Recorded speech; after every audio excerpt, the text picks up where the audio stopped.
Welcome to Zero. And thank God, it's smaller this time. I wonder if this video will be. Oh, kinda.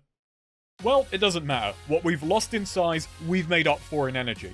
A prequel set in the 80s, right at the end of the Showa era and in the midst of the Japanese asset bubble. In this time of great riches, we join series mainstays Kazuma Kiryu, and in his second playable appearance, Goro Majima, long before they were established as legends in the Tojo. In this chaotic and image-obsessed time, their younger selves struggle to find their place amongst the murky and ever-changing Japanese underworld.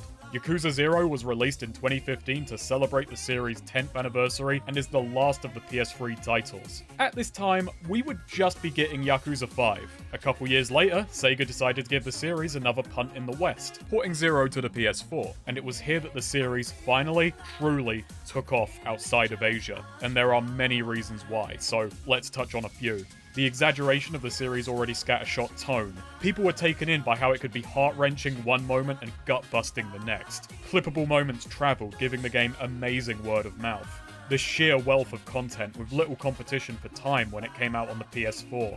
And perhaps most importantly, this was advertised as an entry point in a long-running franchise. Interest in the series had been growing for a while, it was already something of a phenomenon, but I can imagine getting up to speed being a daunting time investment. As a prequel, 0 looked like a good way in, and I won't argue that it isn't one. It would be rich for me to judge.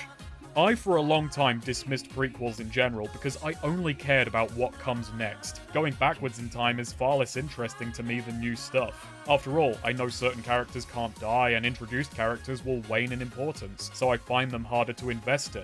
I've since grown to appreciate what a good prequel can do, and 0 played a big part in that. You can experience 0 as a standalone title, and it will provide a thrilling and fulfilling story which juggles a lot of ideas very gracefully. It's one of the best told tales in the franchise, and there are a lot of very good videos made by people who tackle it this way. So I'm sorry to give a potentially frustrating spoiler warning. I've seen a few comments from people happy that I'm covering 0 because this is the one they can watch. And it may not be. There will be talk of things that haven't happened yet pretty much throughout. If you've a decade to lose, however, I would obviously recommend the series. I mean, you can still watch this video. Part of 0's pre-release marketing was a website meant to quickly catch people up on the entire series, so they could, play a prequel. Weird, but hey, they wanted more players, and they got them. You may have heard people describe themselves as irony poisoned. Well, Yakuza 0 is dramatic irony poisoned, but don't worry, it's not only benign, it's beneficial. Yakuza 0 is amazing in many ways. It may have done too well as an entry point because it feels rarely discussed as the 6th mainline game in a franchise. The amount of people who thought I was going to 6 next is sort of telling. Some people thought I already did 0. What a fucking absurd situation it's in, where a number of people practically think of the 10th anniversary game as the first. But it pulls a lot from the series' history, even if in the context of the other games, it's ancient history, building on past themes, messages, relationships, and plots in a way only a later entry can. Despite taking place earlier, it feels like a culmination of a decade's worth of invention and refinement. To the game's credit, the story is so often so enrapturing that it's easy to totally buy into what is being presented at face value, even if you've been around the block a few times. 0 gets to have it both ways, and that's why it's a great isolated or first-time experience. It's not just that it gets better the more you know, it's that you can derive new and different meanings. The other games are like lenses that you can view 0 through. Take Kiryu. His arc here will be one of finding his place amongst the Tojo, learning lessons of loyalty, honor, and morality as he goes. By the end, he definitely comes across as wiser as he takes his own tentative steps towards defining what being a Yakuza means to him. If this is your first game, it's a moment of self-actualization, a feeling that a lesson has been learnt. For a follower of the series, this is what came directly after Yakuza 5. Where nearly 2.5 decades later, Kiryu lies dying in the snow at the culmination of his latest failed attempt to be left alone by that same world. Remembering that leaves 0 covered in a bloody blanket of snow.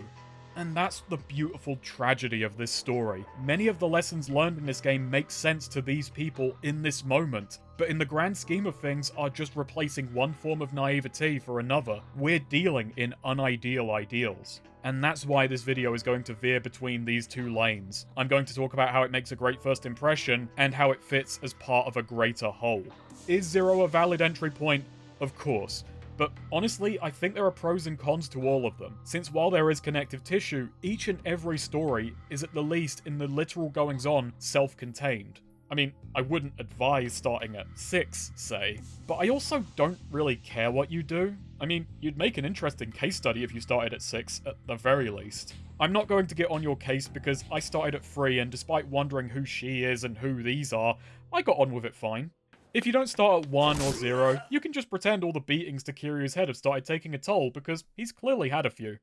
Anyway, speaking of a beat, I gotta talk about this track. But first, we have one last PS3 install screen. Though here it's a bonus movie you get for clearing the story, which means your reward for beating this game is getting to pretend you're playing it for the first time, which is pretty good. We've taken a roundabout route in going full circle here. We started out emulating PS2 games on PC, moved to the PS3, then to PS4 ports of PS3 games. And now we're back on PC for the first official desktop port of the series. Real Yakuza use a gamepad. I wonder if Yubitsume gets in the way of that. It's decent, well optimized, runs smooth, plenty of options, but it has inventory glitches, and for some reason the resolution quarters when you go into first person. I don't think the problem is my specs, it's Kiryu's. But being on the PC means we have music patches. Is this restoration more important than the Meiji?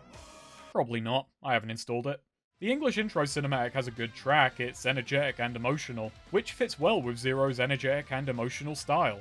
But I love the Japanese track, Bubble by J-reggae group Shonen no Kaze. This is their second contribution to the series after providing the opening to the second PSP spin-off, Kurohyou 2. Bubble is about, well, the bubble, the setting in which Zero takes place. Now let me pop this warning up on the screen and give you some quick background.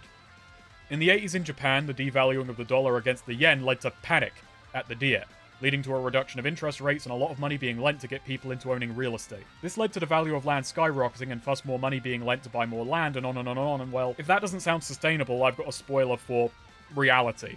It was an illusion of prosperity and endless growth, but even those who probably knew better bought into it while they could. And that's what makes Bubble such a fun listen. People praise the wild tonality of this game for balancing moodiness with madness, and it's because it's baked into the time, and this song plays to that. The track, besides just being really fucking cool, you guys, and getting you ready for the party ahead, dances into and out of the illusion. It opens with the singer putting themselves above all the peacocks blowing their money and pretending to be important, saying they're part of the gangs running these streets. It doesn't take long before they've become just like everybody else. A hollow shell swept up in the excitement, no more immune to it than the next guy. A voice at the back of their head asks if things are really okay like this, but by now it's too late to break the spell. They've been corrupted. Part of them knows this won't last forever, but why pretend otherwise? Everyone else is, and if they're the first to confront reality, maybe it will come crashing down all the faster. The song ends by once again embracing the excitement, and even gets a fucking amazing title drop.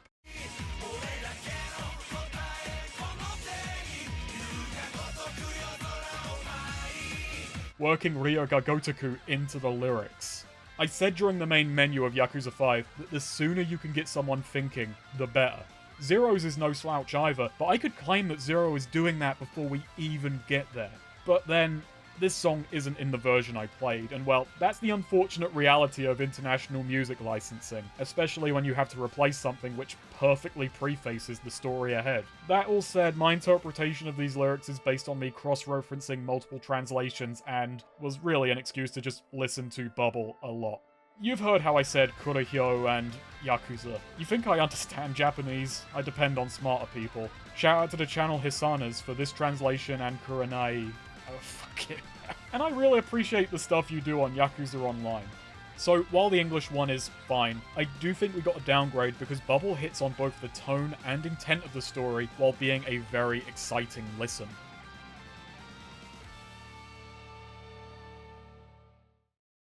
This opening is dense with detail. Get ready, we're in for a long night. It opens with what is by now a common character study for the series, a debt collection.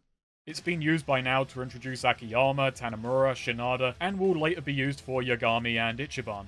It's funny how long it took me to realize this was such a recurring element, and I've got to give him credit, since it's a great way to go about it, being a generally low-stakes and regular part of crime fiction that nonetheless can pay off in a ton of different ways. The methods the character uses and their position within the transaction tells us a lot about them, and it acts as a nice starting point to contrast these characters and establish their place in the world.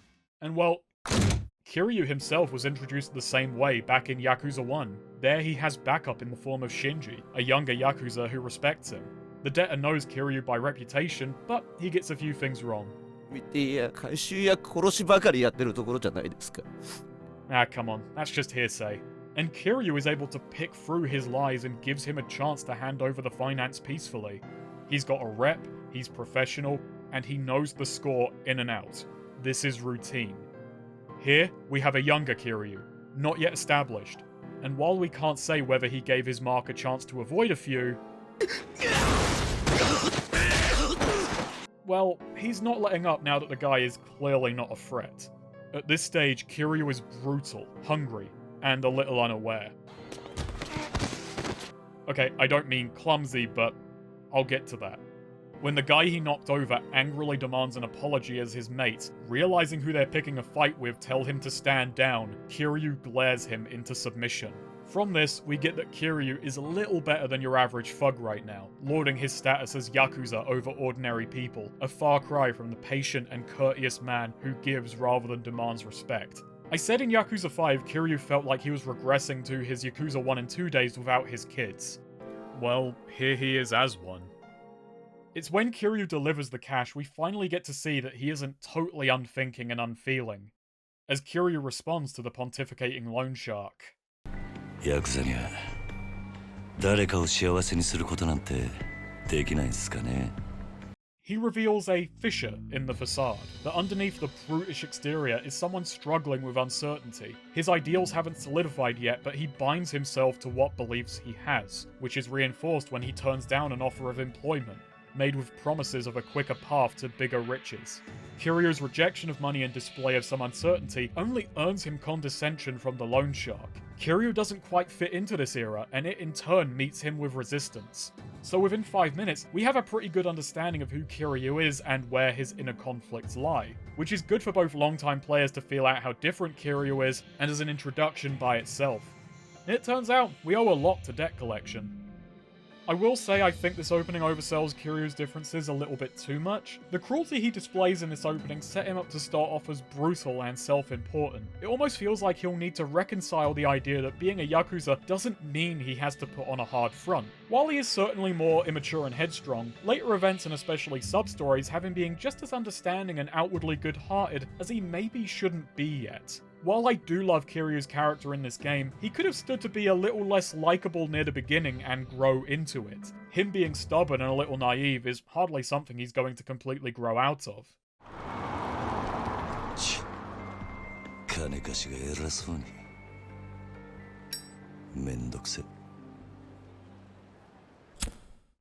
That's cool though.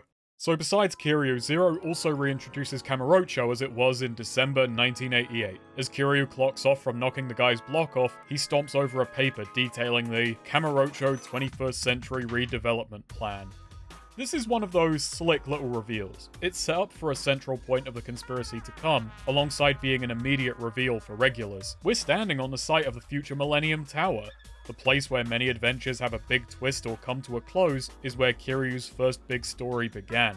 And now, we're getting in on the ground level. But first, let's talk about the surrounding city. This is our infamous red light district at the height of its popularity. Everyone is loaded, and this is where they come to unload. Being at its most successful does also mean it's at its most sordid. A rising tide lifts all ships and pirates ride the waves as well as anyone. As such, the place is filled with the lowliest Chinpira and the richest chancers, and they're all after a good time, often at each other's expense, as Kiryu's tutorial shows by having him brutalizing some no-name street gang. Not to save the guy they were robbing, but to reinforce Dojima's iron grip over the area. I'd call it a free-for-all, but nothing here is free. This is the time and place in which Kiryu has to find himself. It's interesting how just by seeing it like this changes how it feels in other games. As this brilliant video by Thorhighheels goes into, Kamurocho has steadily been gentrified as time goes by. The criminal element and sleaze squeezed out.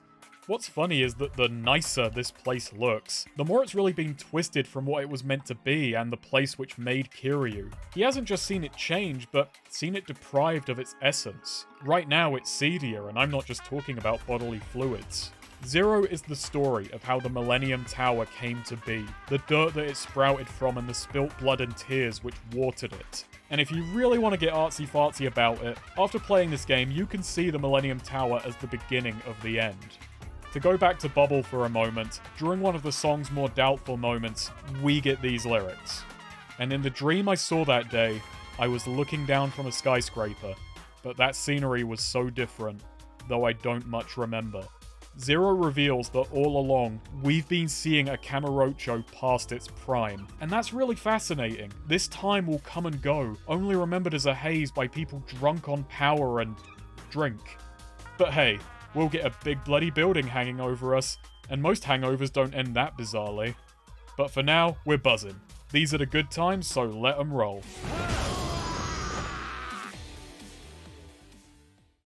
With collections and cronies equally sorted, Kiryu has one last bit of business for the night, and that's hitting the town and some within it with his best mate.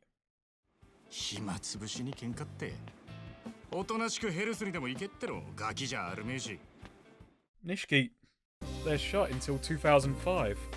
It should be clear already that Zero is taking every opportunity presented to it as a prequel to add extra dimensions to the world of Yakuza, and Nishikiyama here is the biggest one they've got. As a villain in 1, Nishiki is fine. He's Kiryu's Kyodai, and that goes a long way in making him tragic, but where later games would use that as a starting point to contrast with Kiryu's values and give Nishiki his own depths, 1 is a bit more basic. The former strength of their bond only serves to lend stakes to the conflict rather than work as a jumping off point. Despite being the most personally meaningful foe Kiryu will ever face, later villains completely upstage Nishiki in memorability, complexity, and impact.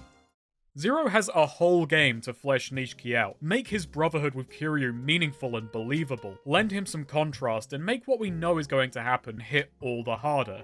But it doesn't take a whole game. It does it in half an hour and then just keeps twisting the knife.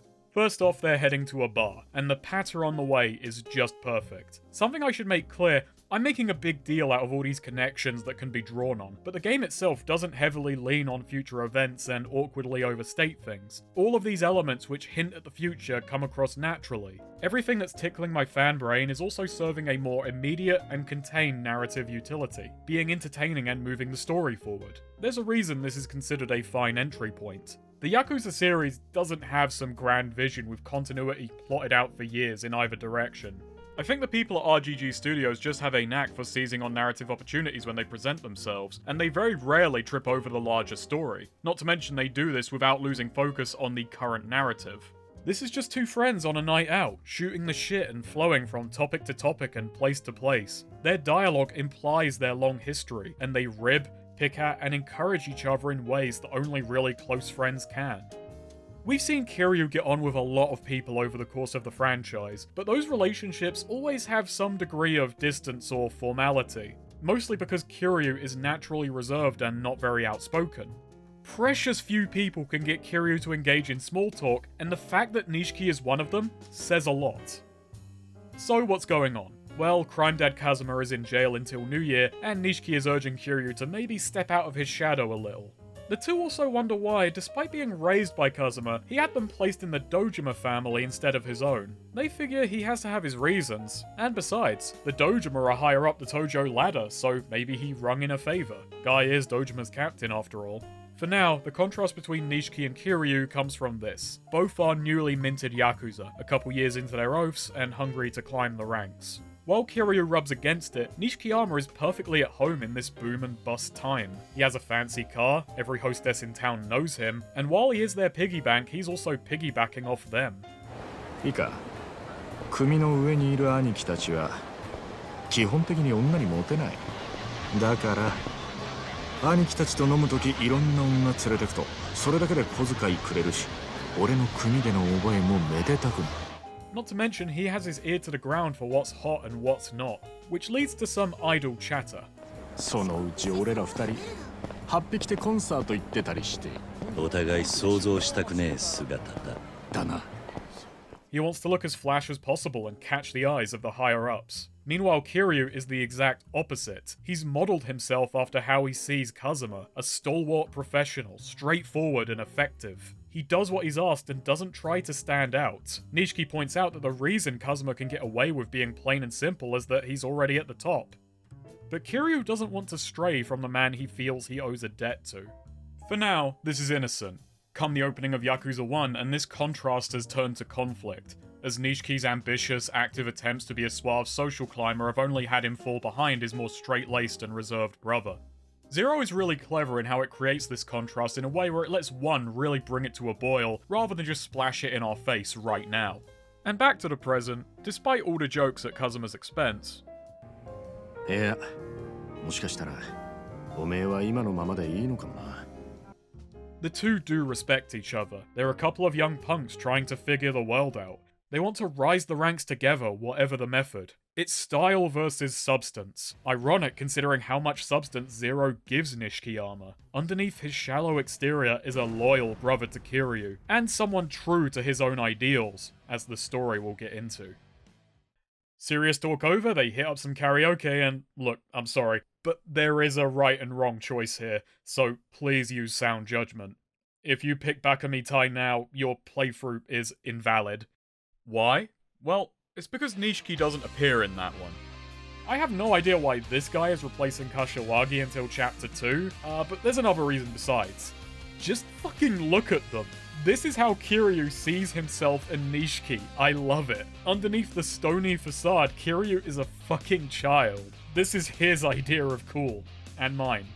Ever since karaoke has been introduced, it's been used to poke fun at the narrative by blowing up the melodramatics and letting the characters cut loose. Putting it into a night out with Kiryu and Nishiki right at the start of the game is a perfect pitch. Besides being charming and natural and giving the player a nice breadth of tones, it lets the game slip in another song which perfectly encapsulates the story ahead.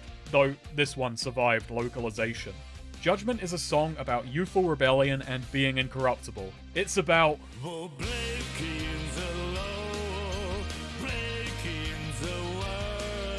I could almost accuse Zero of getting cocky here. The song describes Kiryu and Nishiki as stray dogs, rejecting the old ways and sticking to their own ideals of justice, not being impressed by money or social standing.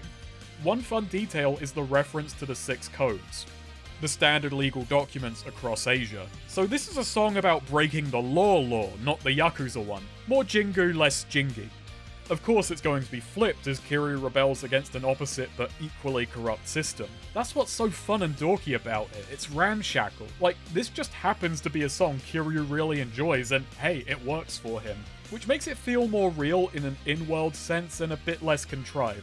It's cheeky, it's fun, it sets up Kamurocho as a party town and quickly lets the player see the other side of the game's tone, as light-hearted and goofy though no less intricately wound into the world. Karaoke isn't my favourite part of the series, but when it's used this cleverly, I'll gladly sing its praises.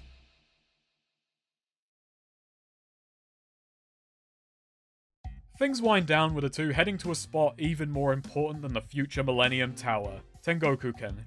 A ramen joint which will one day become Kyushu #1 star. 全然食ってねえじゃんか。だからもう食えねえって言ったろ。大盛りなんか頼みやがって。 Oh yeah, this game has a new style of cutscene and I rather like it, though I can't quite place the why of when it's used. It gives goings-on a hazy, almost dreamlike vibe, heightening the reality a little. Or it could just be how greasy Kamurocho is fogging the lens. Though the way it turns up, I imagine it's a mix of budgetary reasons and finding a middle ground between the quick and easy text box bits and the fully animated cutscenes. It beats out the text boxes by allowing for more expressive shots with less awkward delays,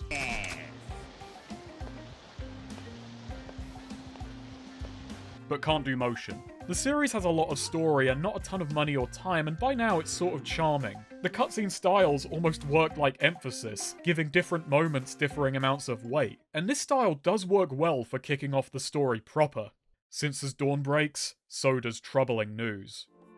死体で発見された男性は都内在住の会社員。ここって、は？俺が取り立てした場所だ。おいおい、お前、マジか。Taichi Kurihara, the guy Kiryu collected from, has turned up dead, stunning Kiryu and throwing Nishiki into a panic. 何やってんだよ。Nishikiyama is yelling at Kiryu, a mix of fear and frustration for him. Meanwhile, Kiryu is frozen. The news shakes the two and you immediately see how out of their depths they are. Then Kiryu's beeper rings. He's already being called in to headquarters.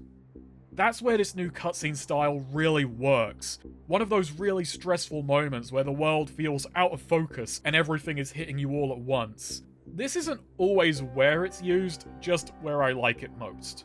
One thing I love about this scene is it's the one time anyone bothers to remember Kurihara's name. His death is the event which sparks Kiryu's legacy, but afterwards, he hardly gets referred to as more than that guy. So, let's have a moment of respect for such a vital part of Yakuza's tapestry, even if his vitals are rather poor right now.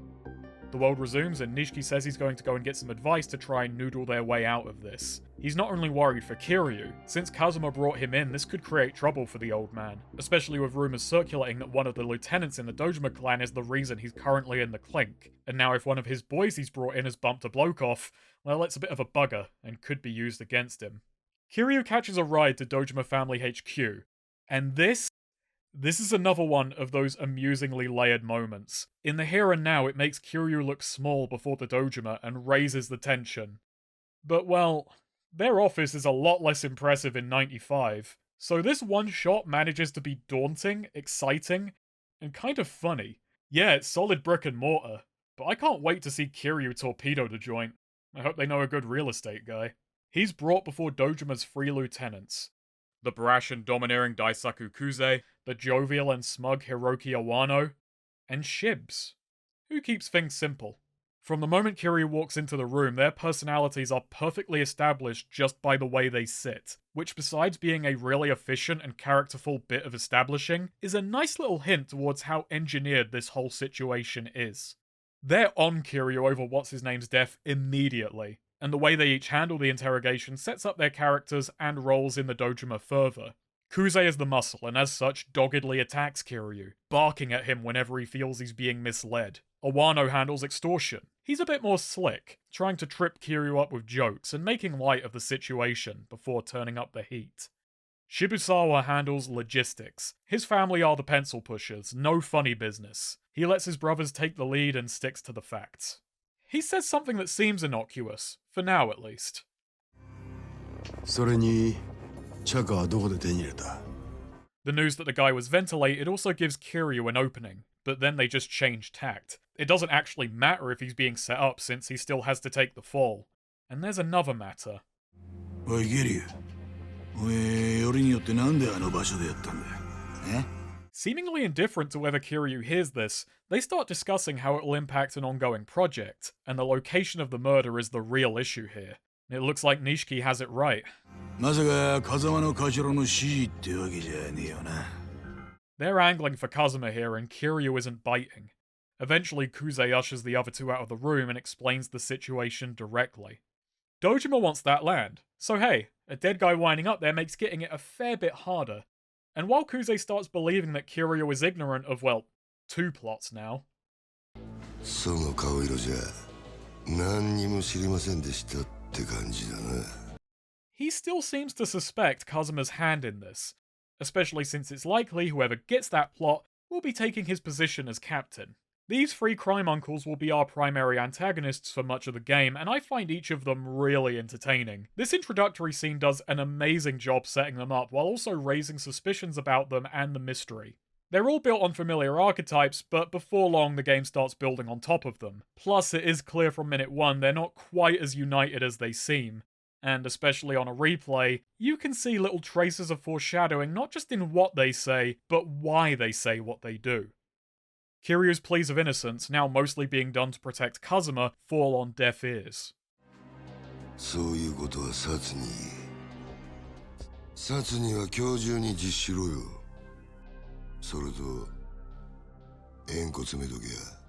Pinky promise? Well, your mistake. Kiryu decides to instead investigate the loan shark, and it seems they're ready for him. Or well, they think they are. ただ人から頼まれた通りに動いただけだよ。あんたにあの場所で取り立てさせるようにって。The loan shark is about to give up a name when they're interrupted by a less than pleased Kuze. 寝ぼけたことやってんじゃねえぞ。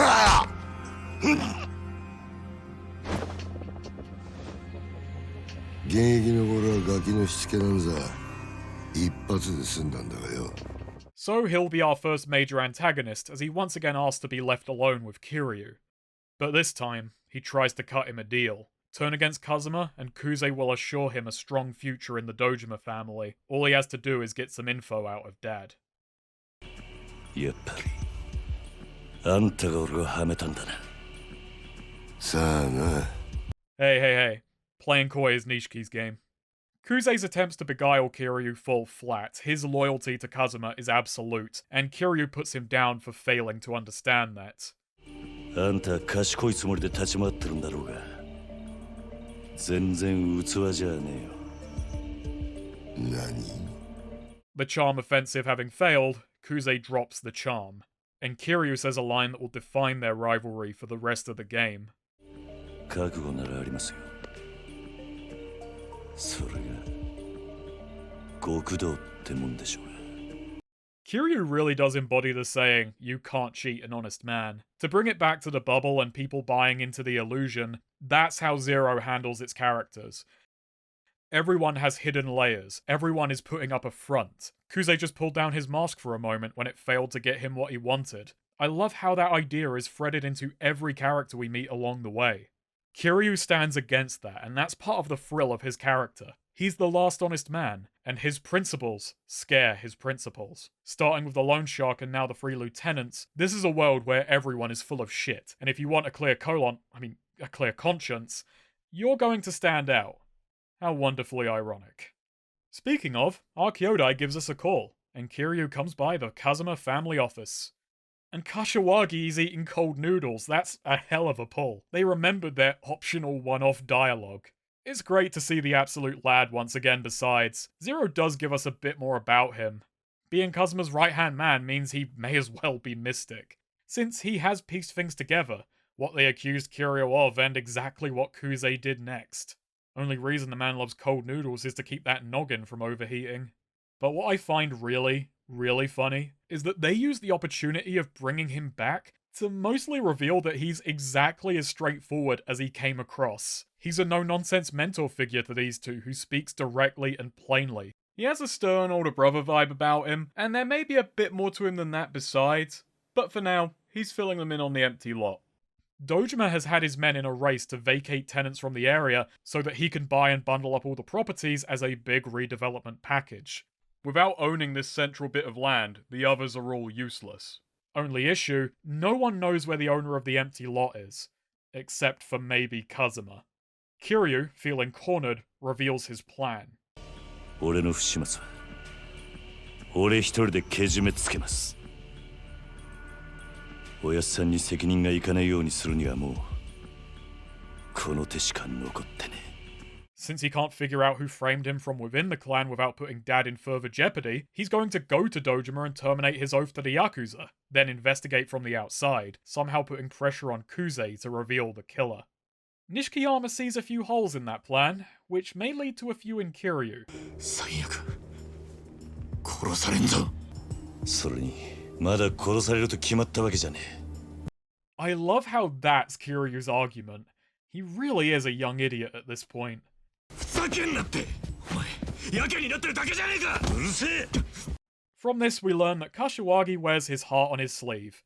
And by that I mean, he'll deck you out of love. 俺の言うことが聞けねえのか？ああ、桐生。ええ。たとえ風間のおやっさんが止めたとしても、俺は行きます。こんな。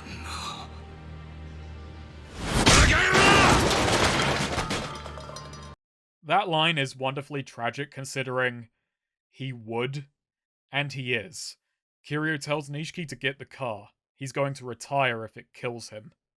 On the way over, Kiryu flashes back to the day him and Nishiki asked Kazuma if they could join the Tojo, and he was less than happy. But beating them into the dirt did little to deter Kiryu, who through tears made an impassioned plea. 俺たちはずっとあんたの背中を見て育ったんだ。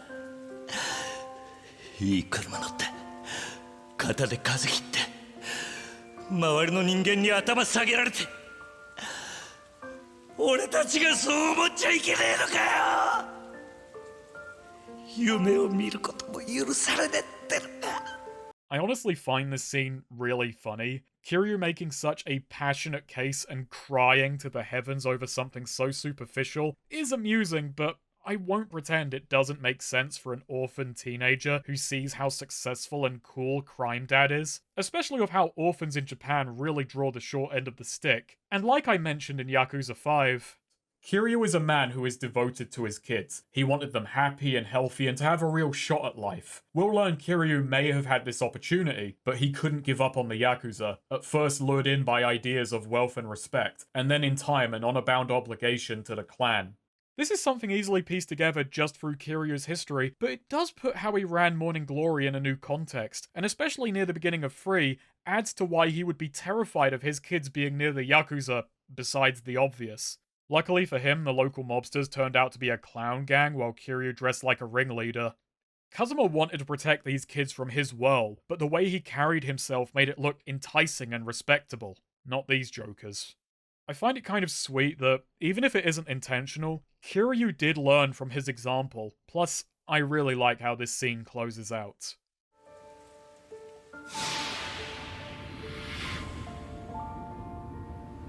なあ、今お前何考えてた？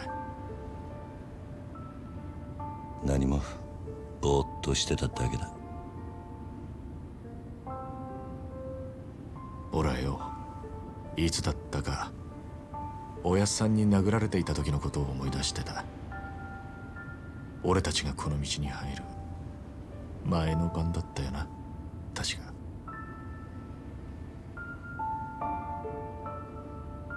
てっきりお前も同じこと思い出してるもんだと思ってたよ。やっぱりおめえにはかなわねえな、兄弟。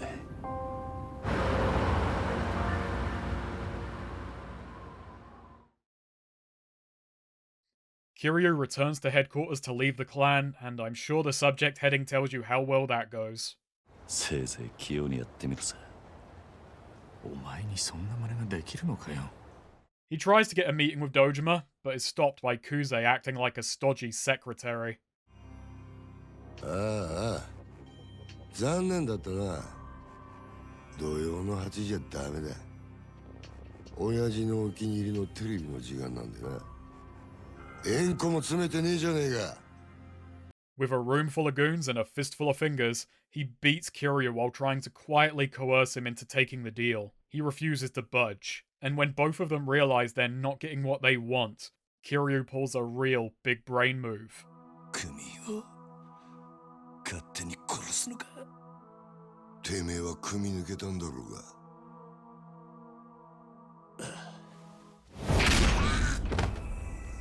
てめえ、兄貴分に向かって何しやがる。兄貴分だと。俺はもうこの組の人間じゃねえ。あんたさっきそう言ったはずだ。Okay, I said big brain, I mean big brain compared to a fucking chimp, but it defeats Kuze, so he just leaves Kiryu to his boys. 話ぐらい聞いてやる。なら、首洗って待ってろ。Kiryu is so fucking cool. Kuze just sneers, utterly destroyed. Okay, it's the first time Kiryu's gonna fuck up the Tojo clan, and he's gonna hit the ground running harder than Yaneda. The combat in Zero is absolutely fantastic. It's obviously familiar and tuned from 5, but by shifting around and modifying a few mechanics, the gameplay really emphasizes different elements. Certain moves and abilities that over the course of the series have stopped costing heat to use are now gated at the top of a 3-bar heat system, and this is my favorite interpretation of heat. With each bar you fill, you get faster, which really complements my old interpretation of heat as momentum in battle. When it's empty, I feel downright sluggish, and this makes the questions of holding, maintaining, and spending heat far more interesting to me. Hell, it's fun not to spend heat, since the boost itself is a reward. A heat move is guaranteed damage, but if I spend it, I'll have a trickier time getting it back. I'll have to fight more carefully, conscious of the fact that I've surrendered a really good advantage. Not to mention that before getting a ton of upgrades, heat depletes really fast either to hits taken or hesitation, encouraging keeping the heat on to keep the heat on. Lastly, counters, which I spent a good deal of time extolling the power of last video, take a long time to become available, are a lot weaker, and often take filling up to the third bar to use. All these changes to the combat go a long way to differentiate young and old Kiryu and change the rhythm of play. And it works for Majima as well. He's in this game if you don't know. In 5, Kiryu is at the peak of his skill. He's versatile, with a plethora of moves to overcome any opponent. It made the player feel powerful and in control. In 0, that control is stripped away because Kiryu doesn't possess it yet. He's still learning. Techniques that will later be like breathing to him take focus, and via the heat system, that weight is put on the player. So the game pushes you towards energetic aggression because that's all the characters have. It ingeniously gets across the characters' relative lack of skill by needing the characters to get into the rhythm of a fight. It creates an underdog dynamic where you have to wrestle for power, where it's more difficult but rewarding to maintain a flow state, and where I can't just tiger drop foes into submission and have to actually fight them on their terms. It takes more work to figure enemies out, which positions the player alongside a less skilled Kiryu. We only have 2 playable characters, but there are an absolute shedload of movesets between them, so let's talk about style switching. Over the course of the game, our protagonists pick up new fighting styles by seeing them in action and having what else but a revelation. Yeah, not a single heat move. They pick up entire styles. You just learn more when you're young. So this is really where revelations began and ended. Kiryu's base style, Brawler, is both a brilliant moveset and example of further expressing character through gameplay. It's very apparent that it's a rougher version of Kiryu's later, earlier moveset. The attacks combo into each other far more clumsily, and each attack has a ton of wasted energy in the animations. It's less thoughtful, more forceful. Rather than fighting smart, Kiryu just throws out everything he has, and using Brawler effectively is about tapping into this sense of youthful indestructibility and tenacity. This is best emphasized through the style's resolute counter system, where tapping attack or grab just as Kiryu takes a hit will have him instantly retaliate, striking faster than usual. That really demonstrates just who Kiryu is in this game. For every hit he takes, he hits back harder, carried through sheer stubbornness and only getting tougher the harder the world comes at him. Next up is Rush, which happens to be my favourite. A fast-paced dodge-heavy boxing style, ideal for one-on-ones or singled-out opponents. It's about getting in, evading attacks, knocking opponents silly, and then sending them express mail to their mates. The downside is that you lose the ability to grab opponents and use weapons, not to mention quick-stepping costs heat unless it actually dodges something. Your defense is greater but takes managing, even the block is replaced with a bob and weave. It takes actual timing that can be used to weather attacks that would break a regular block. Kiryu has to sacrifice versatility for finesse. He's not yet this naturally nimble. I mean, it's also gameplay balance, but it's more fun to read character into mechanics, especially when they make sense. Lastly, though I don't have it by this point in the story, is Beast Mode. Beast Mode is... oh, the fight's over.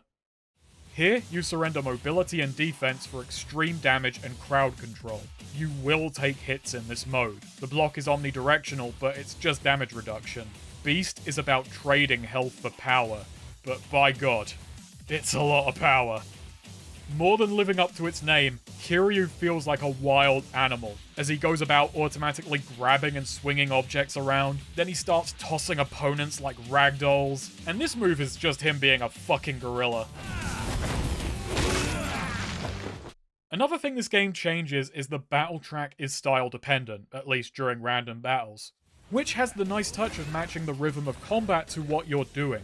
In a really fun detail, all of Kiryu's style tracks are remixes of later battle themes, showing that they will later be part of a complete whole. What style switching gives us, besides more gameplay options and a bit of extra depth, is the idea that our leads are not yet whole, still figuring themselves out, and it's a hell of a lot of fun. Anyway, back at Dojima HQ, the meeting is tabled, so let's go talk to the man upstairs. The Dojima base raid is a really exciting set piece. Kiryu is here to hand in his notice, and they fucking notice. Driven by the excellent long battle track Tusk, which gives these sequences a sense of unrelenting forward momentum despite fighting against the tide. The slower pace sections give way to a little bit of dread, showing the danger and uncertainty of the situation.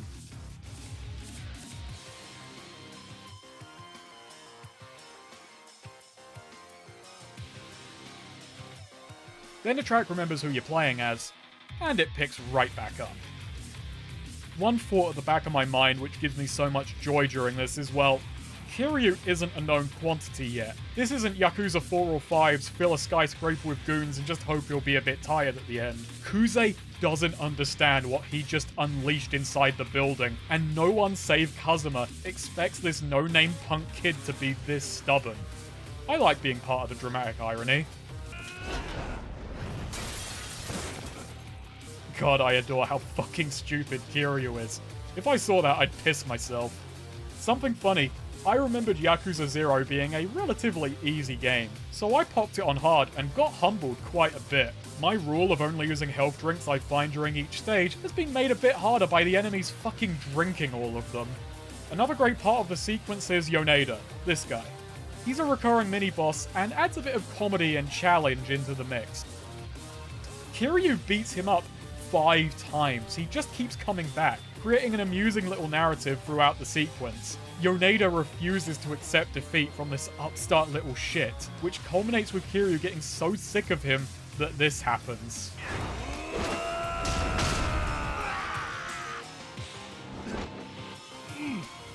So fucking good. He sets the stage for Kuze's own more respectable form of never giving up, and yes, Yoneda somehow isn't dead. His final confrontation also introduces you to knife enemies and is a good way of teaching the player Rush's defensive strengths, especially since it's unlikely you'll have other means to defend against blades at this point in the game. It's time to learn how to dodge, a valuable skill for the actual boss. As this all ends with an amazing battle against Kuze, the one man in this setting old-fashioned enough to actually prepare for a coat throw. It's a great fight, especially for Rush, a real duel of speed. And he got me a couple of times on my first go-around. Honestly, the restriction of certain elements makes the game feel a lot more desperate in a really exciting way. I am missing parries, but I actually like the fact that I am. So yeah, we tried to tender our resignation, and wound up tenderizing the rank and file.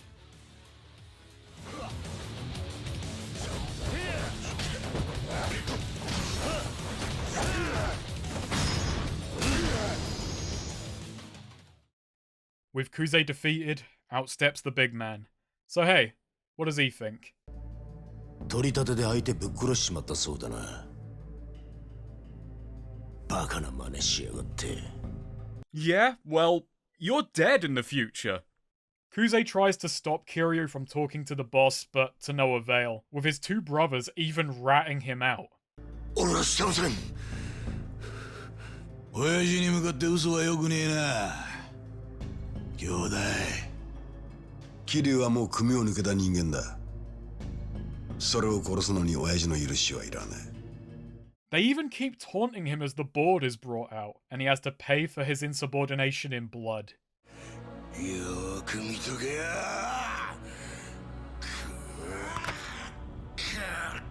Oh, he won't be using a gamepad. Dojima says he still has to honor Kuze's mistake and lets Kiryu go. And a now civilian Kiryu has to plead his case, begging the boss that Kazuma is left out of this, and the blame fall on him alone. 飯でも食うか。It falls on deaf ears. 風間が拾ってきたガキ。桐生、お前の不手際であの土地に手が出しづらくなっちまった。仇として幸せになる道でも探すんだな。I am so glad you're dead in the future.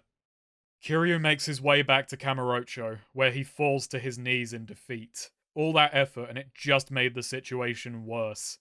And then he's approached by a mysterious figure. 少しだけ話聞いていただけませんか？桐生、一馬さん。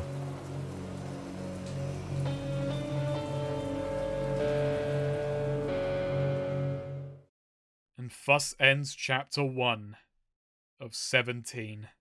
This is bad, even for me. I wanted to give the opening time to breathe, let Zero's style get the air it needed, since it has some of the best writing in the series. It has interesting characters, and it knows how to get them across from the off while keeping the sense that there are yet more layers to peel away, using the bubble era setting as parallel for a writing motif which gives everyone some hidden depth. Not to mention, everyone is just fun to listen to. I want more of all of these characters, well, except for Shibs. He could do with cutting loose a bit. It uses narrative openings and plays to continuity in fun and interesting ways. It's always a gamble that if you expand on a previous character or event or place too much, you take some of the magic away. Not here. The world of Yakuza feels richer. The main menu track is called Pandora's Place, and Zero earns the feeling that the rest of the series spilled out of what happened here and now. The series is forever blowing bubbles. The time period used gives it that power. Japan is still recovering from the downturn which followed. The rest of the series takes place in a recession. For all its excitement, it turns out that Zero is just the roller coaster climbing. Chapter 1 is also great in that it tells a little story of its own while also setting up many of the key elements and mysteries going forward. Kiryu goes through an arc which prepares him for the larger story. Upon learning his problems may become Kazuma's, he sets out to follow the codes he's been taught to take responsibility. One of his immediate superiors tries to manipulate him for his own ends, but even when he fights his way through and goes right to the top, making a grand show of doing what's right, even when he's cornered, he's ignored, because it does not suit the boss's agenda. It escalates from the status quo to introducing the bones of the mystery, going into a really fun action climax in which we prevail.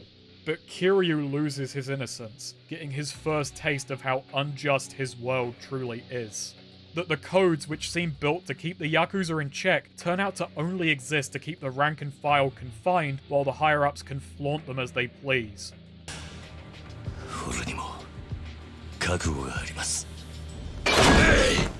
And this is why Kiryu will go on to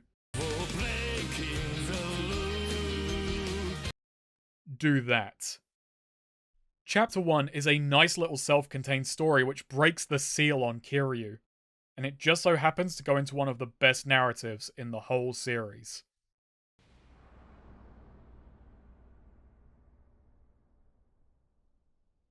And so on we move to Chapter 2, which also happens to have the funniest, clunkiest title in the series. At a penthouse overlooking Theatre Square, Kiryu is still reeling from his pretty Pyrrhic victory. It's at this point I give everyone permission to start playing Bakamitai. As he exits the shower, Tachibana tries to put him at ease by saying he's also a criminal. Kamurochoで不動産屋を営んでいます。 Well, he says he's in real estate, but I'm inferring. His attempts to be disarming are a little limp. 不思議なもので、ないはずの指先までうずいて鎮痛剤も効きません。そんなことは聞いてね。登場過剰という言葉を知ってますか？登場？登場過剰。いくつもの花が集まって大きな一つの花になっているものをそう言います。実はあなたもよくご存知のある花もその登場過剰でしてね。何の話をしてる？ひまわりですよ。Clearly Kazuma isn't just the Sun Tzu of Sunshine, but a genius wordsmith. Tachibana clearly knows Pops, not to mention Kiryu, Nishikiyama, and Yumi, who sadly only gets name drops in this game, you never actually see her, and he also knows our current circumstances. He reveals that he's after the empty lot and wants Kiryu's help. With it, he could protect Kazuma from the crime uncles and clear Kiryu's name, but Kiryu himself isn't in such a trusting mood at the moment. あんたの話は俺にとって都合が良すぎる。この町じゃそういう時ほど用心しなきゃなんねえ。生き残るためにはな。なるほど。少し甘く見ていたようですね。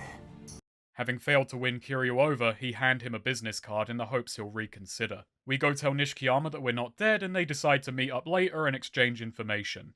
Heading home, Kiryu is still a little shaken up. Luckily, we run into just the man to bring us down. But let's take a step back first. Gotta have money to lose money. You've probably noticed by now that enemies explode into bills on the big hits. Finishers, knockdowns, and heat actions make punks explode like piñatas. And this goes along with the frame stops in making the hits feel heavy and impactful. It's both really cool and incredibly amusing to send a guy flying. The game pauses like reality is working out just how much that hurt. And then it charges them for the damages. There are some more clever incentives, taking some notes not just from foes, but from the last game's Colosseum. The fights have optional score bonuses which multiply payouts. They're not hugely influential, but they add a little bit of spectacle and extra considerations which keep the street battles fresh for longer, goals to target, and extra incentive to engage in battles. Not to mention, repeat heat moves not only deal less damage, but make less money, encouraging varying up your moves. And I guess we should talk about just how much moolah that is. In previous Yakuza games, having 2 or 3 million yen would make me feel loaded. Here, that's pocket change. A single street battle could see you pull double that amount. I know now why I misremembered this game as easy. In the other games, a 7,000 yen health drink would make me hesitate, even when I had money. Here, I can now fill my expanded inventory full and barely notice the debt or diabetes creeping up on me. The game fully embraces the wealth of the time by just fucking its own economy. Yet another reason this makes for a good starting entry. It gives you easy access to all the toys and basically infinite health. It's almost like playing with cheats on. And that's because Japan basically was at the time. So it changes the gameplay mechanics to make a historical point and make the game stand out even more. And this works for new players. There are also people being harassed about town that you can step in and rescue. These fights guarantee an item out of the deal, but are otherwise no different from regular brawls besides being opt-in. Considering the game has defense sections where you have to play keep away with people, I feel like these could have been made a bit more distinct, but what you gonna do? Meanwhile, the stealth system has been removed. Now to evade unwanted battles, you have to be even more flamboyant. And after that, you can float on by. By the end of other Yakuza games, I start getting sick of street battles when they're no longer worth the experience and I've seen my heat actions enough times. Zero keeps them enjoyable for longer by giving them optional goals for players to pursue and by being more entertaining to watch. It's a simple pleasure. Not a fan of the weird fade out though. But what do you need all this money for? Yourself. Along the way, Kiryu meets 3 masters. The old foreign lush Bacchus, the speedy showman Kamoji, and the no-nonsense debt collector Miss Tatsu. Bacchus teaches Kiryu about investing in oneself. Forget gym memberships, he says, they're no better than booze. I'll drink to that. Cash is experience, and we upgrade our styles along a sphere grid with higher tiers incurring greater costs. I like this system. It's not quite as freeform as Yakuza 4, but since cash is so rapidly changing hands, I never feel like I'm too far from better throwing mine.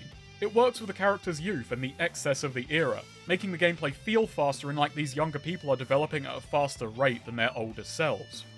On each grid are master dots, and by getting to these we can open up lessons to learn new moves from each master. Bacchus has us fight assassins chasing after him, Kamoji has us be the fisting artist, a callback to some really early sub-stories, and Tatsu has us do debt collection puzzles before we're sent out into the field. I find it funny that the dumbest style takes the most brains.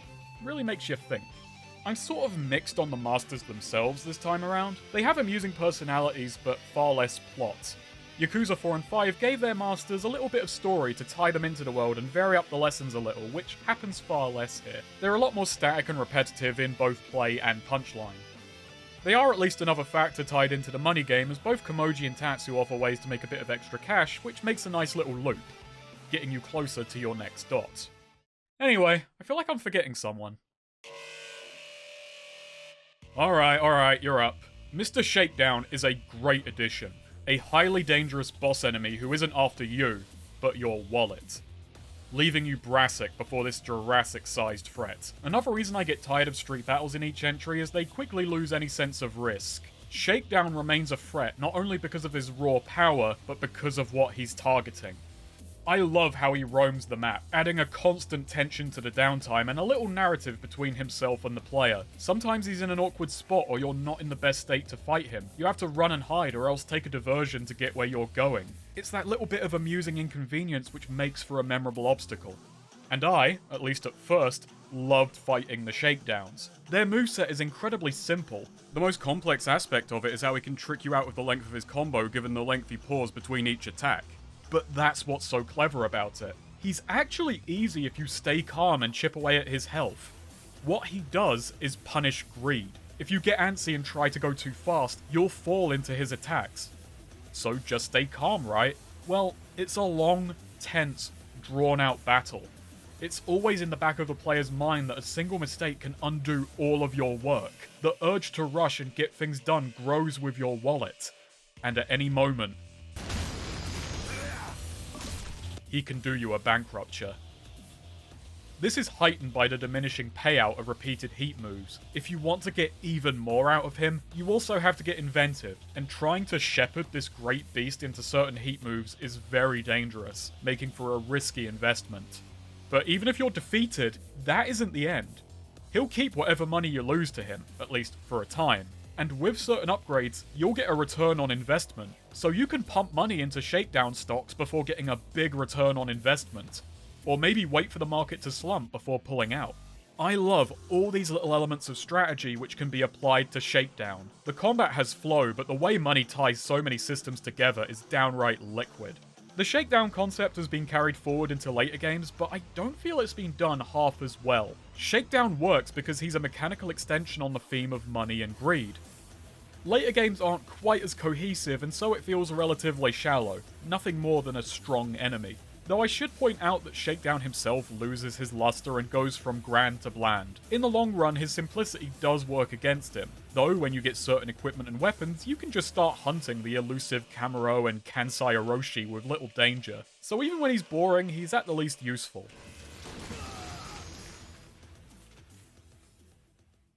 Okay, that's enough beatdowns. Kiryu's beat. Let's head home. I love Kiryu's little neighborhood, a world removed from Kamurocho. Nice and quiet. There's never any real gameplay here.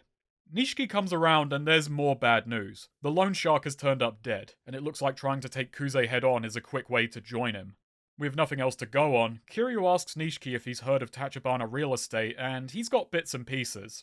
They're a secretive group of property acquisition specialists who can go toe-to-toe with the Tojo. If they're making Kiryu an offer, it may be his only option. Nishiki says the two should investigate tomorrow, but Kiryu pushes him away, saying it's better he goes it alone.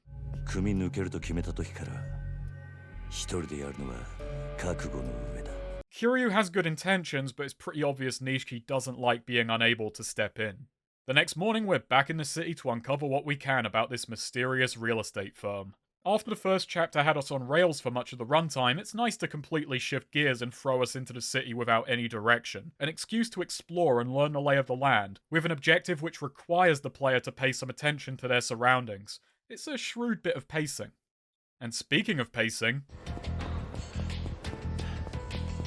we got a sprint now.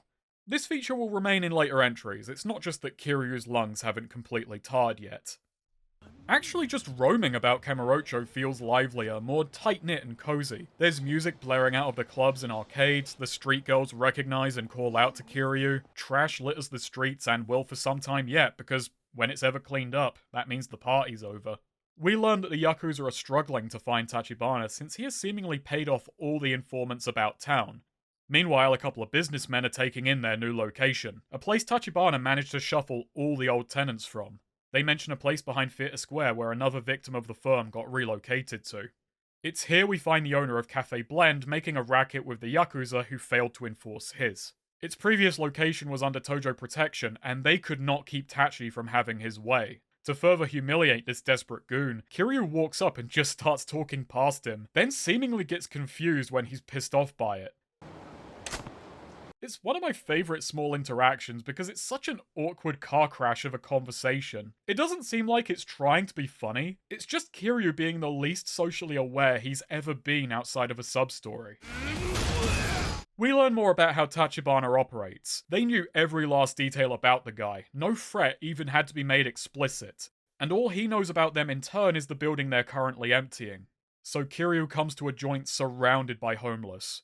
All the businesses are vacated save one, so Kiryu talks with the last terrified holdout. Namase here claims to be staying put out of pride. His wife has hidden herself in the back for weeks with their kid, terrified to move. They've suffered incessant phone calls, the homeless screaming and pissing in the halls, and even an arson attempt. Then, in walks Jun Oda. Tachibana's main muscle, a man so greasy he'd make an arson attempt an arson assurance. うちは出て行きませんよ。そうは言ってもこのビルはもううちがオーナーになってるわけだし、勝手な都合を並べて居座られちゃ困っちゃうんだよな。Namase tries to hold out as more and more money is piled up in front of him. Money these lot extracted from the Jinsei. 極道から金を取り立てた。This is until Oda's patience runs out and he hits the guy with some truth. And a wad.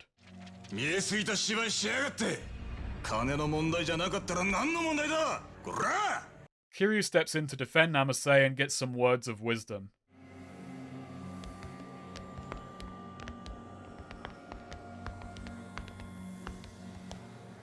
今時こんな街で妙な正義感に酔わせちゃ命が危ないよ、お兄さん。Oda leaves Kiryu to a pretty pathetic display, as Namase justifies giving in by saying this was his plan all along, all his high-minded ideals conveniently forgotten. He speaks as if he's pleading with Kiryu to understand. It's a sad sight and a pretty memorable way to leave this one-scene wonder. Kiryu tracks down some of the homeless guys on Tachi's payroll and they'll blab in exchange for booze. This is a bit of a dull moment on repeat playthroughs, but it's a very sneaky tutorial. The drinks these guys ask for will send you all over town, letting the player know that even shops of the same chain have different stock, as well as gently pushing you into what might be your first run-in with the returning friendship mechanic. Despite being railroaded, this does feel like an organic way to get the player to learn a few things and trigger this side content. Very economical. Just like the guys we're hunting. From the bums, we learn that Tachi's boys hang out in the Champion District, and it's here that their reception changes. The locals jumping to the defense of the real estate firm and trying to forcefully eject Kiryu. We needle them a bit, and come to learn Tachibana defends these guys from the Yakuza. そうでしょう、小田さん。I am a little bit mixed on how all of this plays out. I like how Chapter 2 goes for the most part. After Chapter 1 introduces a bunch of mysteries, Chapter 2 has us investigate a big one. We go from getting a picture of the Tojo in 1988 to uncovering a force that can stand against them. Every answer carries with it new and interesting questions about who Tachibana is and what he's capable of. They're presented as just as ruthless as the Yakuza. Then the last second twist of why they're not actually so bad doesn't completely sit right with me. They defend the people of the Champion District because Kamurocho grew out of here. Meanwhile, the people targeted for eviction... あそこの連中は所詮流れ物の寄せ集めだ。あんたもスナック生瀬の店長見たろ。 Seems kinda hypocritical. It still feels like the only difference between Tachibana and the Yakuza is a matter of competence. I get the sense we're not meant to fully trust these guys, and it's not like Kiryu has much choice in who he sides with, though it all comes across as a fairly hollow reversal. ま、俺は社長のポリシーに従ってるだけでね。 I'd say on the other hand, but there isn't one. I should say these characters do get a lot more fleshing out, and right away, I do like how sleazy Oda is. He makes me think of an evil Akiyama. He has the same laid-back wit and slovenly charm. Unlike Akiyama, however, this is just a superficial cover for his anger, and he's very impatient. And speaking of Akiyama, all of our legwork results in us being called back to the penthouse we started at. Only this time, the employee evaluation is a bit more practical. カムロ町で不動産やってると荒事も多くてさ。俺、そこらの極道よりよっぽど血の気が多いんだよね。 If there happen to be any real estate workers in the audience, please let me know if your employer put you through such a rigorous process. It's starting to seem like an exclusive club, and I'm not just talking about the stick he's beating us with. Still, Kiryu aces the interview, leaving HR floored.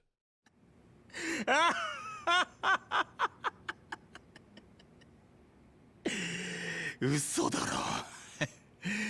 この俺にこんな若造が怠慢で勝つかよ。 Out comes Tachibana, and before he'll answer any questions, we get perhaps the silliest scene in the game. あなたはこのカムロ町という町を何と見ますか? He talks about how this place is a trap for the Tojo and how he hopes to break their hold on it. Before this.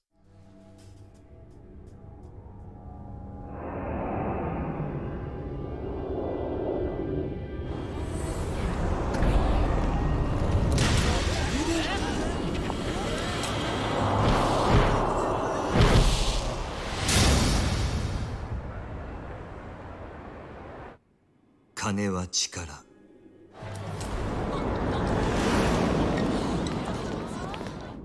今の私ではせいぜい10秒というところが限界ですが。Is it because you keep spending money doing that? Anyway, it's not the stunt that sways Kiryu. It's the reveal of Tachi's ally within the Tojo.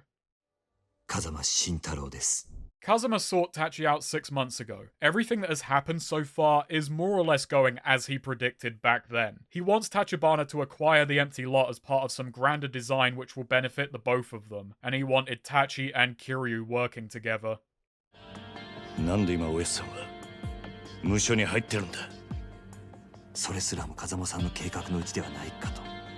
Kazuma is an odd character. Zero keeps him distant and barely lets you see Kiryu actually interact with the guy. I think you're meant to get a sense of how Kiryu feels about Kazuma while never being given much of a chance to get a sense of the man yourself, giving him this air of mystique while also being able to see the flaws in his character which Kiryu starts off blind to.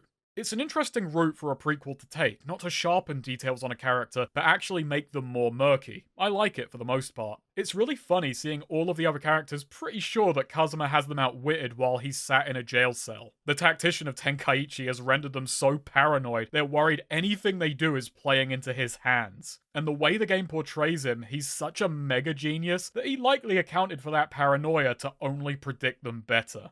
I do think Zero does start overplaying him the longer it goes on. It's unclear just how much he has actually planned, but if you take certain characters late in the game at their word, which you may not be supposed to, Kazuma may as well be omniscient and it gets a little ridiculous. Granted, after Yakuza 2, maybe Shintaro figured he always had to know what this idiot would do next. So Kiryu is offered a pocket watch as part of Kazuma's will, and the two are now working together. ではこれからどうぞよろしくお願いします。桐生さん。And thus ends Chapter 2. Obviously not as hard-hitting as the first, but I think it does do the game a much-needed service. Plenty of roaming the map, a calm after the storm where you start figuring out one of the many mysteries. It covers a lot of ground in both narrative and mechanics. Yakuza 0 has one of the most thrilling stories in the series because it knows how to keep a mystery going, and has learned how to differentiate the free roam to give different chapters a different vibe. One thing it has gotten much better about is the cliffhanger, because we're going to leave Kiryu on this note. We've got someone else to check in on.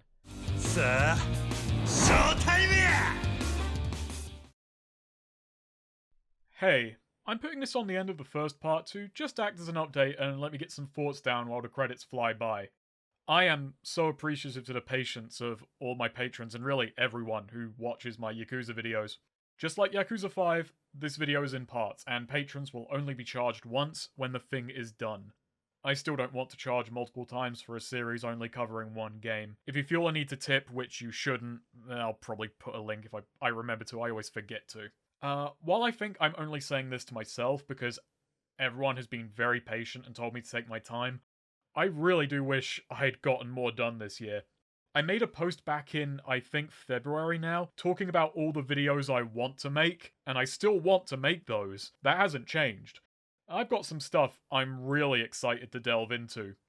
But Zero, I kept writing and rewriting this script because it took ages for me to get it to a state I was happy with. And from part 1, I hope you're happy with what you've seen so far. This is the game in the series that everyone knows, so I felt pressure was on to get it exact and try to present an at least semi-unique look at the game that others have not.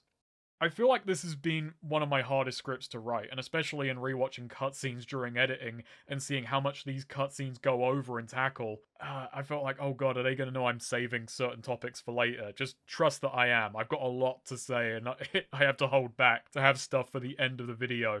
I know it took long for me to cover 2 chapters, but I am trying to some extent to keep this video moving. Part 2 will cover Majima's intro, businesses, sub-stories, and the middle portion of the plot, while Part 3 will cover the final third, the major themes, the ending, and then a brief portion on Kiwami, comparing it to 1 and 0. It won't be a full thing, because I'd probably just repeat myself a lot. It's still the same story, so I'll cover the additions and all that jazz. I'd hoped over the years I'd get more economical and quicker at making videos, but it only feels like I'm getting slower. I hope quality reflects that a slower pace.